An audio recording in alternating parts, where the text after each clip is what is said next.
پەرەپێدانی مرۆیی یان پەرەپێدانی خۆت. جارێ ئەم وشەیە کامیان ڕاستە؟ پەرەپێدانی مرۆیی قسەیەکی زۆر گەورەیە ئازیزان، قسەیەکی زۆر گەورەیە. ئەی بە گەنجێک بێدەم قسە بکە بڵێ وەرن من مرۆڤەکان پەرەپێ. ئەی پەرەپێدانی خۆت، خۆ پێگەیاندن چییە؟ چۆنە؟ چۆن خۆم پێ بگەێنم؟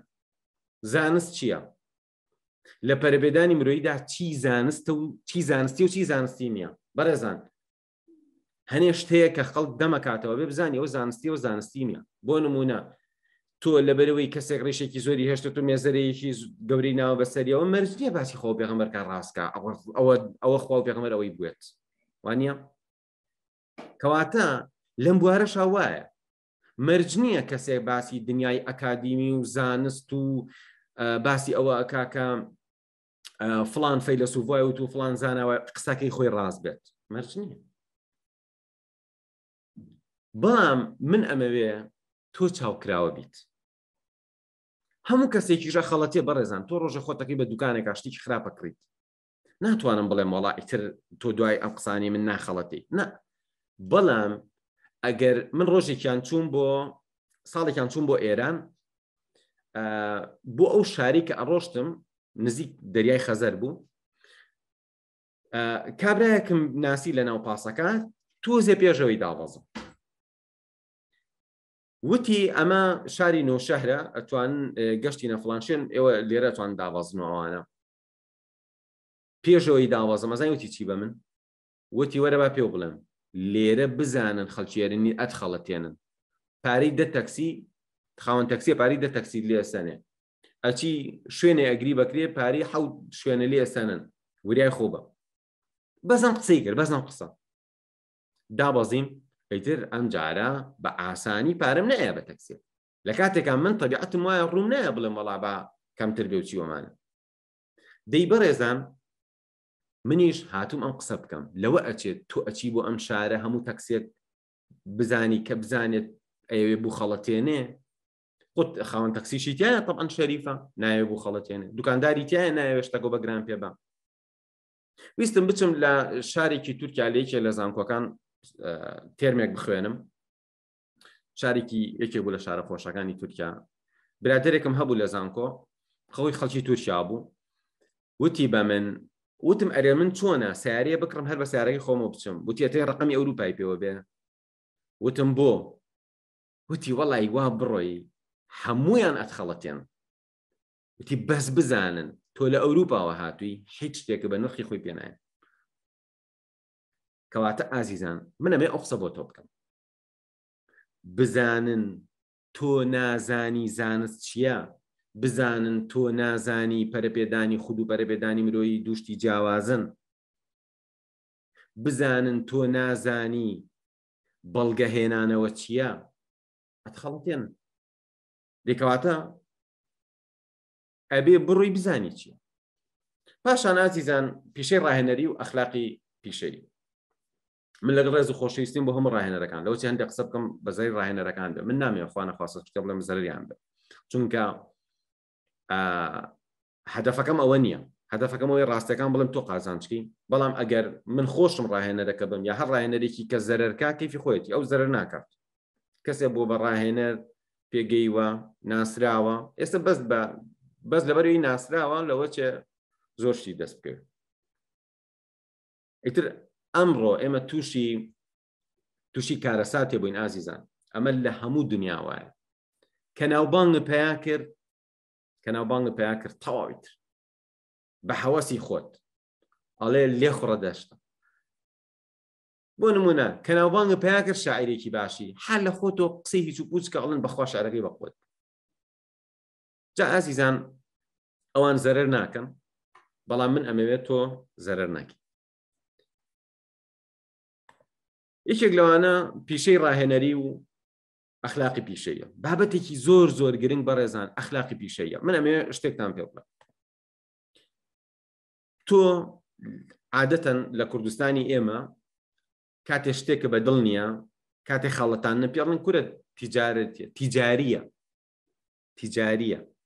لە پێناوی قازانجە بەرژەوەندی خۆیان بازرگانیە ئەخۆ هەمووی تیجارەتە بەڵام ئەم قسە بۆ دروست بووە چونکە هەڵخەڵەتێنەرمان زۆر بووە بۆیە بەشتەکە خۆی لە ڕاستیە لە دنیای پێشکەوتووە کاتێک تۆ ئەڵێ ئەو شتە تیجاریە یعنی شایانی ئەوەیە پارەی بێبیت یعنی بەشتەکە چاک بێ شایانی ئەوە بێت تۆ پارەی بێبیت نەک کەوتیان تیجاریە یعنی ئەوێت تۆ بخەڵەتێنە شتەکە خراپە ئێمە با من مەفهومێک ڕاستکەمەوە زۆر جار ئێمە خراپەی بازرگانەکانمان ئەڵێ عادەتەن خەڵکی فەقیر ڕقی لە دەوڵەمەند ئەم ڕقەش نەرسیە بۆ هەرچی زەحمەت و ناڕەحەتی خۆی فەقیرەکان بینیوازانە خەتای دەوڵەمەندەکەی لە کاتێک ئەوە هەنیە دەوڵەمەندەکەش لەوچە دوێنێ فەقیر بووبێ بەڵام چییە کاتێ فەخر بکات و خۆی بە گەورە بزانێت کە تۆ تەحمل ناکەی وانە بەڵام من پێتان بڵێم هێشتا بازرگانەکانمان ئەوان زۆر شەریف ئەو کەسانن دین یا سیاست یا ناوبانگی خۆیان گۆڕی کردیان بە بازرگانی ئێستا بازرگانێکی خراپن ئەگینا بڕۆ ئەو عایلە شەریفانەی کە ئێستاکە لە هەولێر لە سلێمانی زۆر دەوڵەمەندن و هەر بڕێ بە شەرعی پارەکەیان پیا کردووە و کاسپی ڕێکوپێکیان کرد و بڕۆ بزانە چەند شەریف و چاکن بزانە ئەو هەموو زەکات و خێرە کێ ئیکات لەبەرەوە لە خۆتەوە مەڕوانەوە بزانین دنیای بزنس خراپە منەمە قسێکی علمیت پێ بڵێ دنیای ڕۆحانیەت و ئەزانین لای کێ و ئەزانین لای پیاوانی ئاینیە کاڵم پیاوانی ئاینی مەبەستن تەنها مامۆستای ئاینی نییە لای خۆمان چکە لای ئێمە پیاوی ئاینیمان نییە لە ئیسلامان بەڵامی تر کەوتم پیاوانی ئاینی با بڵین مامۆستایانی ئاینیش بگرێتەوە و ئەزانین ڕۆحانیەت لای ئەمانە من هاوڕێکم هەیە لە مامۆستای زانکۆیە لە وارشۆ خەڵکی پاکستانە ئەو زمانی کە من خەریکی بەحسەکەم بووم ئەویش یاریدەدەری ئەو پرۆفیسۆرە بوو چەند جارێک پێکەوە قسەمان کردەوە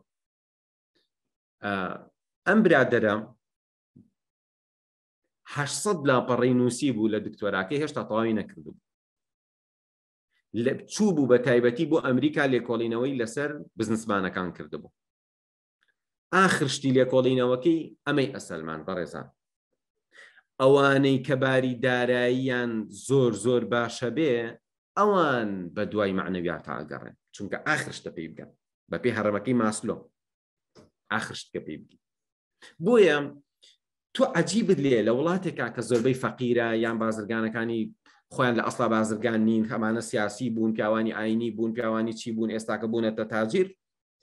لای ئەمان معنەویەتەکەیان فرۆشتووە ئەفەرمێ یەشتەرونە ئاياتی اللهی چی بثەمەنین قەلیلە باشە ئەمانە ئاەتەکانی خۆیان بەنرخێکی کەم فرۆشت و یعنی کوردایەتیان فرۆشت و چیان فرۆشت و ئەمانە ئاوا دەڵمە ئیدنە بازرگان ئەوانی کە خەریکی بازرگانین خەریکی دروستکردنی ژیانێکی ڕێکوپێکن ئەمانە ئەوان کە یارمەتی فەقیرەکانیان و دنیای ئینسانی زۆر چاکیان کە ئەمانە بە دوای چی ئاگەڕن بە دوای معنەویات ئاگەڕن بە دوای معنەویات آخر دیراسە ئەمانە بە دوای معنەویات ئاگەڕ واتە بەحسەکەی لەسەر ئەوە بوو spirituality in business ڕۆحانیەت لە بزنسە بۆیە ئازیزان من لێرەوە لەوە ئەچێ کۆمەڵە شت بڵێم خەڵک بە نوعیشکە باسی کرد بێ بەڵام دوای خۆت هەڵی سەنگیانە من ناڵم قسەکەی من وەرگرە دوای خۆت هەڵی سەنگیانە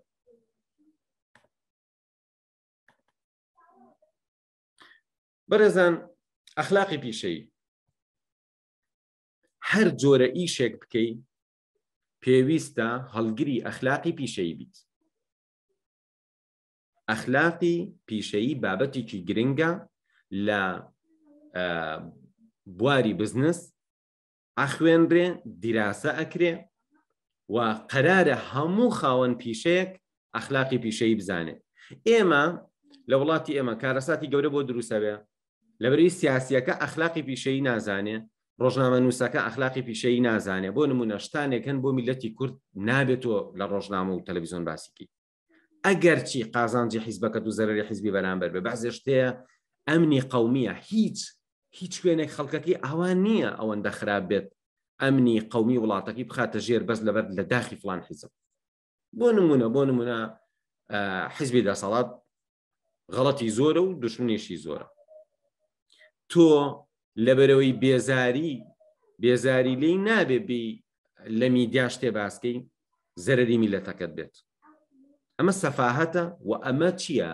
ئەمە نیشانەوەی تو هیچ لە ئەخلاقی پێشەیی نازانی. ئەیتر لێرەوە تەماشا بکە لە هەر بوارەکە هەتا ئەگەینە ڕاهێنەرێکی پەرەپێدانی مرۆیی خۆی ئەبێ وابێ ئەبێ مامۆستایەکی ئاینی ڕاهێنەرێکی پەرەپێدانی مرۆیی پەروەردەکارێک ئەبێ لە هەموو کەس زیاتر پەیوەست بێ بە ئەخلاقی پێشەیەوە، لە هەموو کەس زیاتر، چونکە لەو زۆر ناشرینە. ئێمە کێشەمان چی؟ ئێمە کێشەمان ئەوەیە ئێستاکە ئەو هەموو نەخۆشەمان هەیە لە کوردستان بۆ باش نابن، لەبەرەوەی هەموو پزیشکێک بەپی ئەخلاقی پیشەیی کار ناکات. بەڵام ئەگەر هەمیشە با زۆر بەش، طبعاً تۆ ئەڵی زۆر بە مەرجە زۆر بێ، با بڵی زۆر بەش خراپ بێ، هەمیشە ئەبێ ئەوە لەبیر بێ نەخێر هەمووی خراپ نییە و تۆ لەناو پزیشکەکانە کەسانی زۆر خەیرۆمەند، زۆر چاک، زۆر زیرەک، زۆر ئەکادیمی، زۆر دڵسۆزی تایە، لەناو مامۆستایانی ئاینیە خەڵکی زۆر بە تەقوا و ئیماندار و خاوەن عیلمی تایە. ڕاهێنەرەکانی ژوان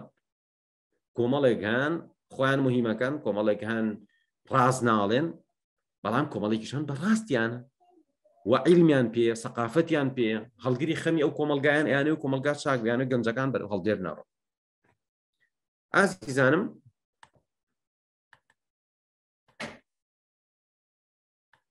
ئیتر خۆپێگەاندن وەکوتم چیە و چۆنە، ئەو لایەنانی ژیان چین کە پێویستە پەرەیان پێبین، چۆن پەرە بە خۆمان بین، ببینە نوسخەیەکی باشتر لە خۆمان. لێرە قسەیەکەکەم بەڕێزان، چۆن ببینە نوسخەیەکی باشتر لە خۆمان. کاتێک کە من ئەمەوێ خۆم باشکەم،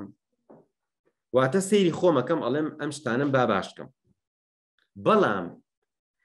کۆمەڵی ڕاهێنەریان بە تۆ ئەڵێن چۆن تۆ بیبیتەوە، چۆن تۆ ببی بەسەرۆک، چۆن تۆ ببی بەسەرکردە، چۆن تۆ ببی بە دەوڵەمەندترین، چۆن تۆ ببی بە زیرەکترین. بەڕێزان، ئەمە نەخۆشی نەفسیە، ئەمە خۆپێگەیاندن نییە ئازیزان، ئەمە خۆپێگەیاندن نییە من بمەوێت لە هەموو عالەمە مهمتر بم. ئەوە نەخۆشی نەفسیە، ئەوە نەخۆشیە کە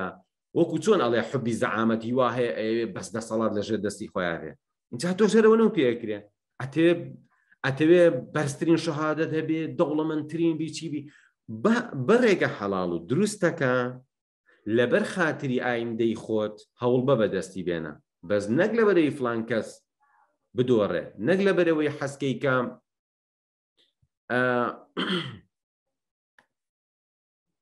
نەک لەبەرەوەی کە تۆ پێت خۆشە فڵان کەس زوو تۆی بەکەم زانیوە ئێستاکە ئیتر بڕۆی پێی بفرۆشیتەوە. هەندێک ڕاهێنەرمان هەیە، هەندێک کتێبی پەرەپێدانی مرۆییمان هەیە، تۆ نەخۆشەخە لە بری ئەوەی وات لێ بکە ببی بە مرۆڤێکی باشتر، ئەوێت تۆ ئەوەندە خراپبی بتەوێت لەو عالەمە باشتر بی. بەڕێزان، خۆ خراپیە، ئەو باشی نییە. ئێستا لە مەجلیسێکە کۆمەڵی پیاو دانیشت و منیش دانیشت، ئەگەر من هەر قسە بکەم بمەوێ بەو خەڵکە بڵێم من لە هەموو ئەمانە پیاوترم و زیرەکترم، ئەوە خراپیە یا چاکیە؟ خراپیە. ئەی ناکرێ ئەوەندە ئینسانێکی چاک بم زۆر گوێ بگرم ئاقڵ پیاوێکی ڕێک بێبم لەو مەجلیسە. قیچێکە من چەندەها جار چوومەتە مەجلیسێ، هەمووی نەخوێنەوار بووە، هەمووی بێشەهادە بووە، هەمووی دەنگی بەرز کردو، هەمووی قسەی کرد، من بەس گوێم گرتو بەس پێکەنیم. بوو بیسەلمێنم من خوێنەوارم ئەوان نەخوێنەوارن. ئەمە نەخۆشی نەفسیە. ئازیزانم، لە کۆمەلگای ئێمە هەنێ جار کۆمەلگاکە خەڵەتەکە بە خەڵکەکەشەکە، یعنی تۆ ئەو کۆمەلگای خەڵەتت پێەکە. یەکێک لەوانە ئەوەیە لە کۆمەلگای ئێمە خەڵک ئەبێ تۆ ناوبانگێکە هەبێ، شەهادەیەکە هەبێ، پارەیەکی زۆرە هەبێ، نازانم سیارەیەکی بەرز پێ بێ، اینجا خەڵک ڕێستەگرێ. ئەمە سەرچاوەی توشبوونی خەڵکە بەو نەخۆشیە دەرونیانە. ئازیزان، یەکێک لە جوانیەکانی ئەوروپا، یەکێک لە جوانیەکانی ئەوروپا ئەوەیە پرۆفیسۆرەکە لەگەڵ کارمەندە بەسیتەکەی زانکۆ لەگەڵ حرەسەکە یەک ڕێز و شخصیەتی هەبوو لە زانکۆ. یعنی من ڕۆژێ لە ڕۆژان نەچوومە زانکۆ ببینم خەڵک ئەڵێن ئەمە پرۆفیسۆر فلان کەسە من لەبەرەوەی کەسێ مامۆسام بوو بە پێچەوانی ئەوروپیەکانەوە مەسەلەن لامان بوو قاچ خسبێ سەر قاچ پرۆفیسۆر یا بەلایە جاریوا بوو بەسەریش مەرحەبایەکیە کرد ئەمیش بە ئیشارەت جوابیە بەس من بووم ڕێزی مامۆستاکانم زۆرەگر ئەمە جوانە ئەمە لە دین و لە کلتورەکەی خۆمەوە فێر بووم ڕئیس قسمی مارکێتین هەبوو هەموو جارێکە لێوە ئەڕۆشت ئەیزانی من احترامێکی تایبەتی ئەگرم دوایی تەنانەت ئەوەستا کڵاوەکەی لە ئەبر بەسەریەوە لە کاتێکە ئەوەی بۆ هیچ کەس ناکرد ئەمە ڕێز و احترامە بەڵام ئەمە مامۆستامە فەرزە لەسرم ڕێزی ئەگرم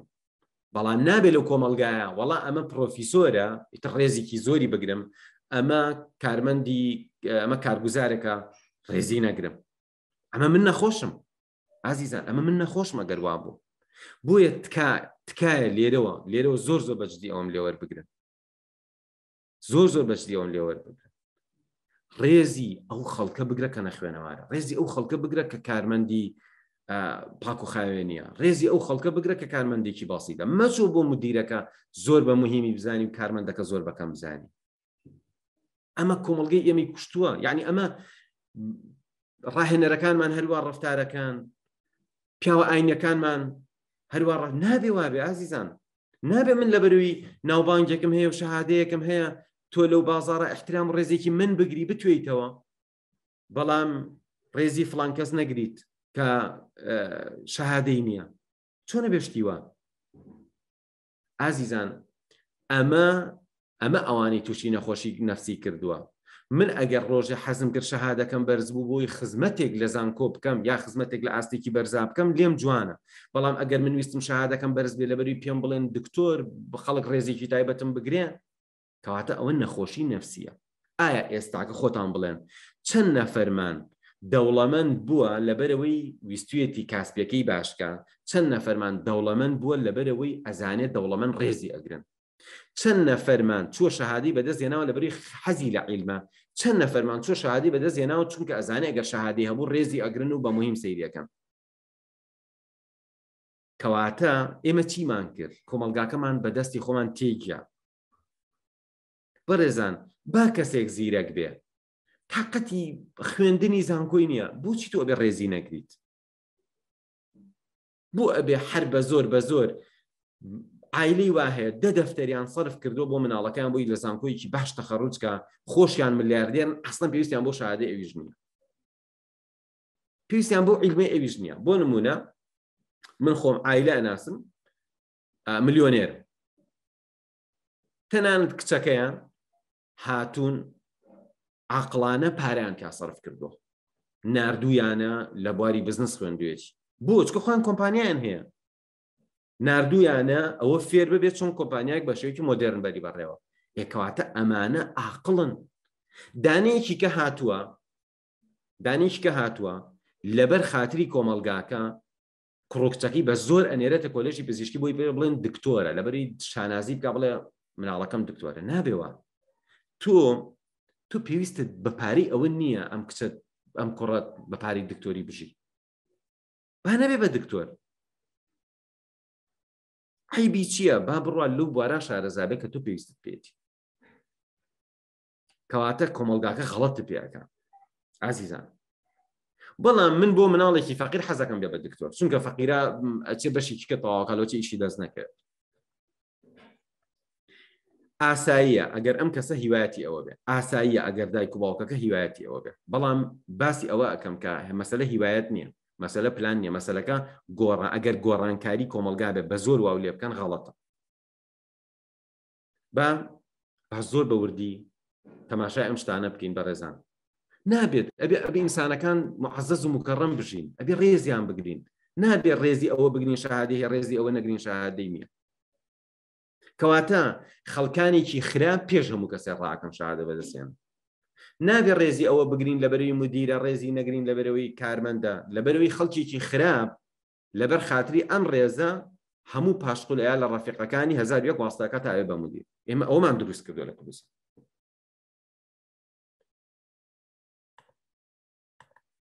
خۆشەویستان ئەبێ ئێمە هەوڵ بین لە چاو خۆمانە باشتر بین، نەک لە چاو خەڵکی ترا. من نابێ هەوڵ بم مادەم فڵان کەس دکتۆرایە بامیش دکتۆرا بەدەستێنم، نە، لەبەری من ئێستا ماستەرم هەیە، هێشتا حەزم لە عیلمە، حەزم لە فێربوونە، حەزەکەم بچمە ناو دنیای توێژینەوە، دەیبا بڕۆم دکتۆرا بخوێنم، نەک لەبەری دالێکم بۆ زیادە. ئەگەر هەدەفەکە ئەوە بوو ئەو دکتۆرا هەیە بامیش دکتۆرام هەبێ، ئەمە نەخۆشی نەفسیە. ئەگەر هەدەفەکە ئەوە بوو من بە پلانێکی باش و بە نەیەتێکی باش ویستم دکتۆرا بخوێنم، ئەوە دڵنیابی ئیشێکی زۆر باشە. جا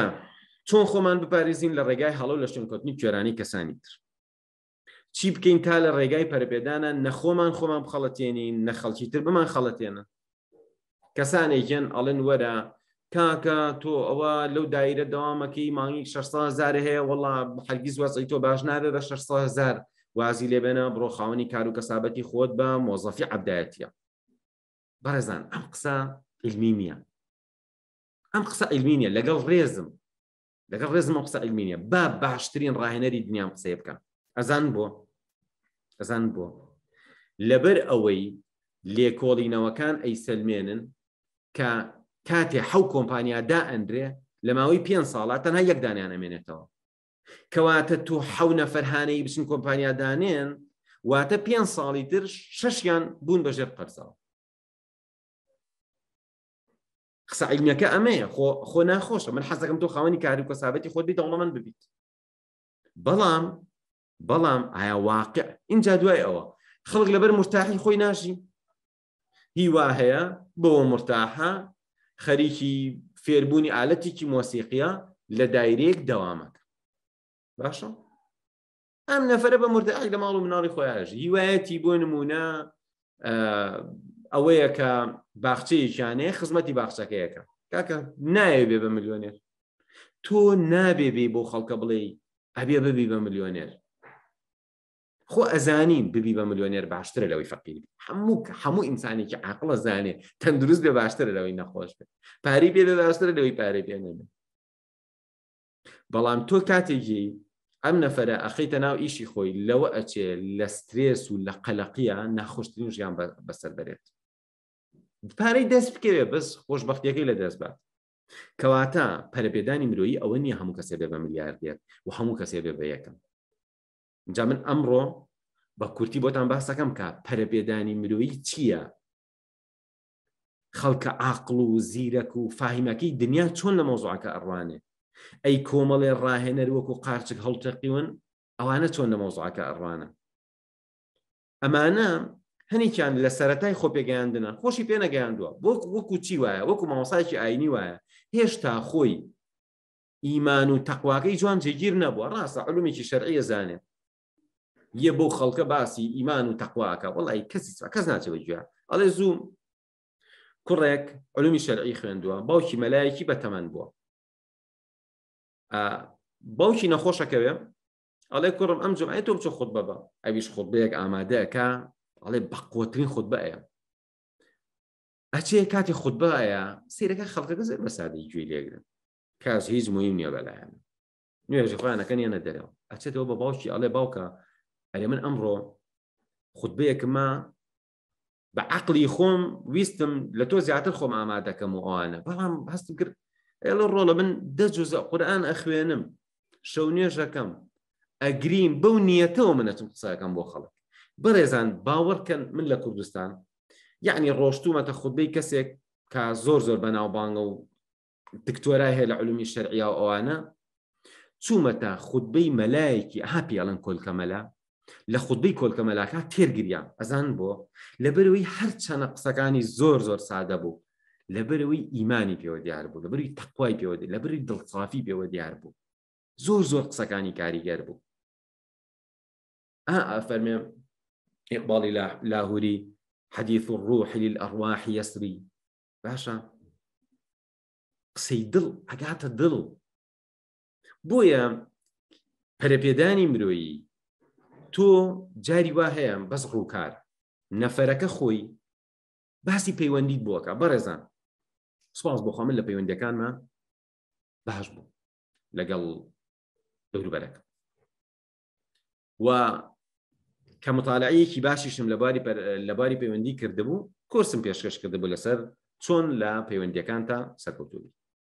یەکێک لە تەلەبەکانم کە لەگەڵ دایک و باوکی خۆی ناگونجا ئەم محازەرەی منی دزی بوو بردبووی لە زانکۆی پێشکەشی کرد چۆن لە پەیوەندی سەرگەدووی بەڕێزان باوەڕکەن من پێم خۆشە خوێندکارەکەی من بچێت لە زانکۆ محازەرە بە بەڵام زۆرم پێ ناخۆش بوو کە کەسێک ئەم شتە باسکە کە لە خۆیان نییە بۆی بەڕێزان چی بکەین ئەو شتە بڵێین کە تەطبیقمان کردووە طبعا ڕێژە هەمومان هەڵاکی من کە سەیری محازەرەیەک ئەەکەم ئایا جاری وایە شتێکی عیلمیە گێنم ئایا لە خۆمان تەطبیقم کردووە یان نە بەڵام منیش مرۆڤم ئەکرێ منیش هەڵە بکەم بەڵام بە تایبەتی بڕۆم ئەمە بکەم تاوانبارم وەک وەزانی چی وایە تۆ ئەچیتە ماڵێ پێ و ناخۆشە کە قاپێکی جوانیان هەیە فەخفوریەکی گەورەیە شتێکی گرانبەهایە بە جۆرە لە جۆرەکان ئیشکێنیڵێ لە دەستم بەربوویەوە لەگەڵ ئەوەی بەڕاستی لە دەستی بەربێتەوە خۆ هەردووکیان هەر قاپەکە شکان بەڵام فەرقی هەیە ئەویان لە دڵپیسی خۆتە قاپەکە شکان بۆیە ئەگەر ڕاهێنەرێک مامۆستایەک لە غەفڵەتێکە لە شتێکە غەڵەتێک ئەکا ئەمە ئاسایە با زەڕەبین نەگرین بە دەستمانەوە طبعا هەموو میلەتی کورد وامان لێ هاتووە بەخۆشمەوە هەمومان زەڕەبینێکمان پێ گوێگرین کەسێک یەک ساعت قسەکە یەک قسەی بە دڵنیا زەڕەبینی خەجە سەر قسەی تەواو نەبوو غەڵەت بوو ئەمە نابێ ئەبێ ئێمە کە مەسلحەتی خۆمانمان ئەبێ گوێگرین لە دەقسە نۆی باشە نۆ باشەکە وەربگرین گوێگرین لە دەقسە یەکێکی باشە یەکە باشەکە وەربگرە پێویست ناکات تۆ بچیت لەسەر ئەوانی تر شەڕ بکەین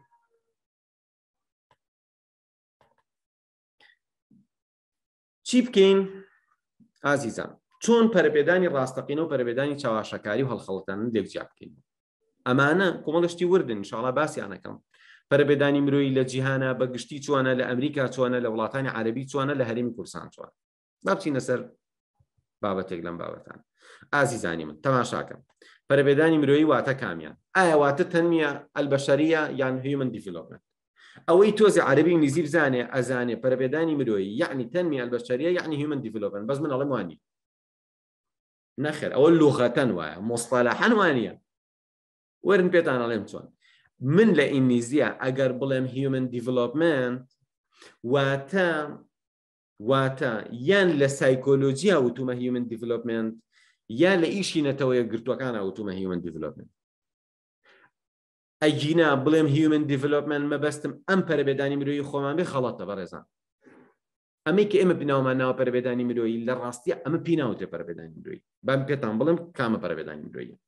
بابین یەکەم جار باسی هیومن دیڤلۆپمنت بکەین هیومن دیڤلۆپمنت بە ئینگلیزی لە دەروونزانیە واتە دەروونزانی گەشە جا بەڕێزان ڕاهێنەرمان هەیە خەڵکی ئەکادیمیمان هەیە لی تێک چووە بابەتەکانی دەروونزانی گەشەی هێناوە بە ناوی پەرەپێدانی مرۆیی لە کوردستان بڵاوی کردێتەوە کە بینیم خەفەتم خوارد برام تۆ ئاستێکی ئەکادیمی بەرزە هەیە چۆنە بە غەڵەتی ئاوا بکەین ئەمە هیومن دیڤلۆپمنت یعنی ئەم پەرەپێدانی مرۆیی خۆمان نا ئەم هیومن دیڤلۆپمنتە بەشێکە لە سایکۆلۆجی واتە دەروونزانی گەشە باسی ئەوە ئەکا مناڵ لە سکی دایکە چۆن گەشە ئەکا لە دایکە بێ سیفاتی چۆنە لە تەمەنی 4 ساڵیا تەبیعەتی چۆنە لە 5 ساڵیا تەبیعەتی لە 30 ساڵیا کاتێ پێ ئەگا ئەم دەروونزانیە ناوی هیومن دیڤلۆپمنت ئێستا ئیتر ئەزانی کە بەحزێشتمان هەیە ئەوەی کە ئەکادیمیەکەی و شەهادە بەرزەکەی هەیە و معلوماتەکەی هێنێت بە غەڵەت هێناوێتی هیومن دیڤلۆپمنت هەر لە ئینگلیزیە لە نەتەوە یەکگرتوەکان پرۆگرامی چانەی بەناوی هیومن دیڤلۆپمنت باسی چیەکە باسی ئەوەکە کۆمەڵگا زۆر هەژارن چی بکەی کۆمەڵێ مەشاریع لەو وڵاتە بکرێ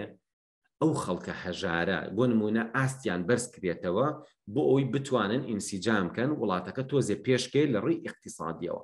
یان لە ڕووی تەندروستیەوە یان لە ڕووی خوێندنی ئەکادیمیەوە ئازیزان پەرەپێدانی مرۆیی بۆ نمونە تۆ بورکینا فاسۆ بێنە پێشچاوی وڵاتێکە لە ئەفریقا پەرەپێدانی مرۆیی ئەوەیە ئێمە خەمی ئەم